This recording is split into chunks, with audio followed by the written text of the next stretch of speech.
Alrighty guys, real quick, y'all see this Jeep Cherokee 3.2, okay, the baby brother to the 3.6 Pentastar.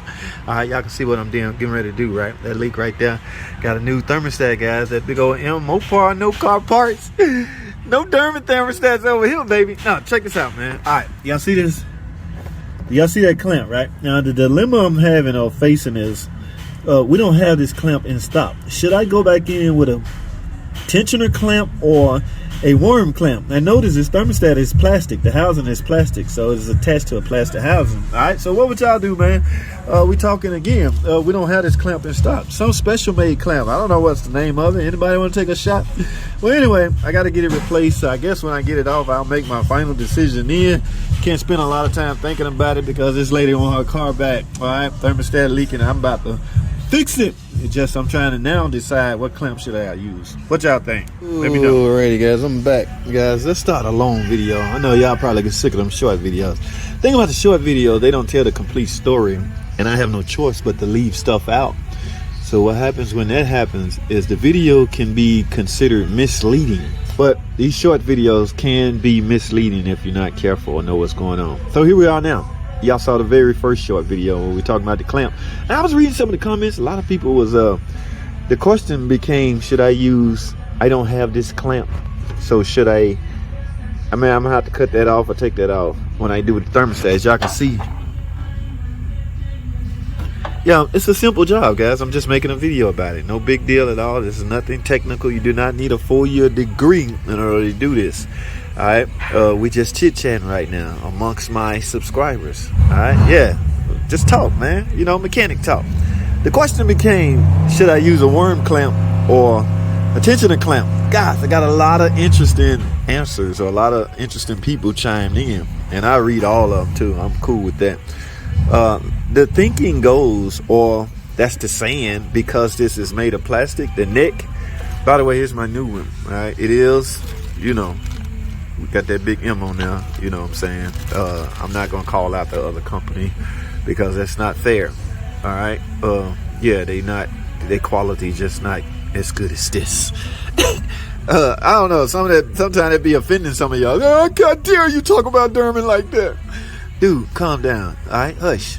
Listen, the thinking goes, because this is plastic, just with anything such as a radiator, if the neck is plastic, I'm guessing the saying goes you should use tensioner clamps. All right, so it would keep tension on the hose, and the hose will keep tension on the neck, simply because this is made of plastic. In other words, back in the day when the radiators was made of something else other than plastic, worm clamps were sufficient. All right, now apply that same theory to this thermostat housing. The neck is plastic, right? So a lot of guys was like, you should use a tensioner clamp to maintain tension on this. But think about this for a second. Is this really tension, or is this really a tension clamp? Because this is squeezed on and set at a set pace. So I'm not sure it's gonna expand or retract, or expand and retract, get loose, and you know, any of that. All right, this is just a one-shot deal and you done. So I don't know how, you know, physics at some point will play a role in this. I don't know how does that matter if this not constant tension. I don't, some guy called this out in the video. I'm about to read that again. He called the name of it out and everything. I can't remember what he said, but they got a name for this style clamp. All right, well, anyway, we didn't have one. Now, so fast forward to today. All right, I ended up ordering one, guys. All right, I don't know who make it. Again, I don't know the proper, I should did some homework before I started this video, but somebody called this out in the video in the comment section. I don't know what's the name of this. However, it is the one the car calls for. Would a tensioner, a regular tensioner clamp would have worked? Absolutely. Would a worm clamp would have worked? Absolutely. But the debate is, which one should you go back with? Now, I'm one of those firm believers in going back with what came off. Okay, so yeah. Since this is what was on there and what came off, I got one that's supposed to go back on there. All right, so that's too much talking, JT. I want to see assholes and elbows. I want to hear you talk all day. I know some of y'all be thinking that. So let's do this. Let's get this thermostat off. Get this clamp off. I don't know, guys. Do I got to cut that off? I know sometimes I sound like a mere amateur, guys, but People learn stuff as they go. It's not that I'm learning this, it's just that I'm discussing this now. So that's, you know, if it was just me and it was just me back here by myself, I wouldn't be talking or thinking, I would just be doing. Because a video is running, you have to discuss this stuff. So let me get this thermostat 2 bolts, guys. I'm not gonna film this, insult y'all like this. This is too easy for y'all. Let me get these 2 bolts off. Coolant gonna drain. I got a bucket under there to catch any draining coolant. I know how sensitive some of y'all are.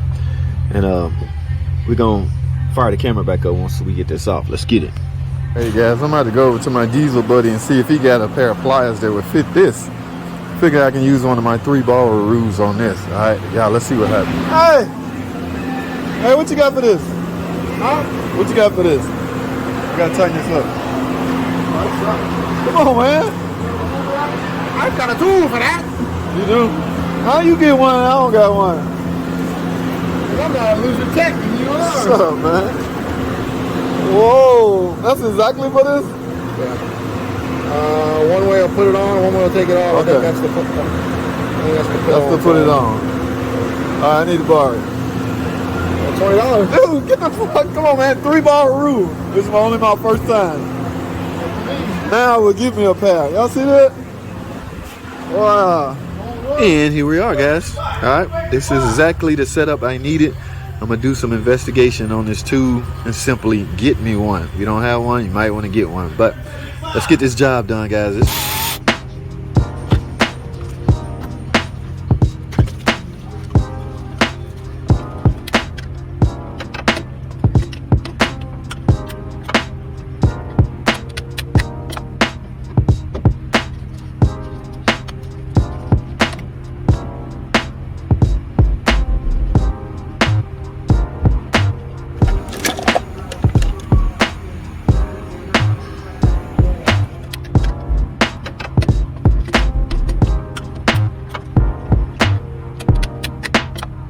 Guys, I got this clamp right here. You have to analyze this stuff first. So here's the thinking goes, guys. Use your tool. What you're trying to do is get this piece right here under here. That's what locks it in place. So with your tool, with the clamp on the hose, and you squeeze this, all you hoping for is this little piece to jump up under here. All right, that's what locks it in place. You don't want to do it now. You want to do it when you get it on the hose. All right, because this is real funky. You got to pay close attention. All right, let's see what happens.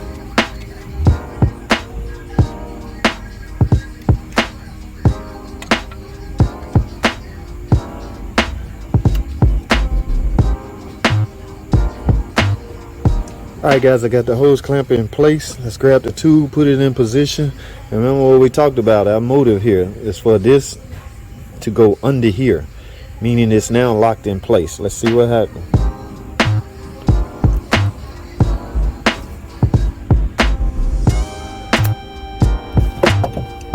Wow, you saw that? Got it. All right, motive accomplished. I have accomplished my motive. That is now under here. So that is now in place, guys. That's how the OEM, the manufacturers, and engineers suggested it be. All right. Again, we was just debating should you use tensioner clamp or constant or worm clamp. So we went back in with what it calls for. All right. So let me finish this job up, guys. Remember, guys, let me touch on a few things. All right. Hold tight. All right, guys. So remember what you're doing here. Remember, at the end of the day, what all you just disrupted the cooling system. Okay. You have lost some coolant. You have introduced air pockets in the cooling system. So your goal now, if once you finish this job, repairing the cooling system by way of this new thermostat housing, you need to bleed the system, guys. Okay. Now, right here on this thermostat housing is what we call a bleeder screw. All right. Some would use this. I recommend you use this. I will use this and my bleeder funnel at the same time. But like I say, the goal is to make sure you get all the air pockets out of the system. All right, so I got some work to do. Let's get it. But now I'm done, guys. This job is done. At least the thermostat is on. All right, now it's time to make sure we have no air pockets. Let's get that out. Y'all see what I'm about to use right here? Mopar, guys. Antifreeze. This is the 10-year antifreeze this car calls for. Would other antifreeze work? Absolutely. This is my antifreeze or of choice, okay, for this particular car. All right, I do not use Derman antifreeze. This is mine. It's that big old M. Yes, guys. All right, it's enough clowning around, JT. Let's get this. Guys, y'all know the drill. You put this in until the coolant come out. All right, I'm out of time on the short videos, so as long as y'all understand my motive here, all right, I gotta go. That's all I have.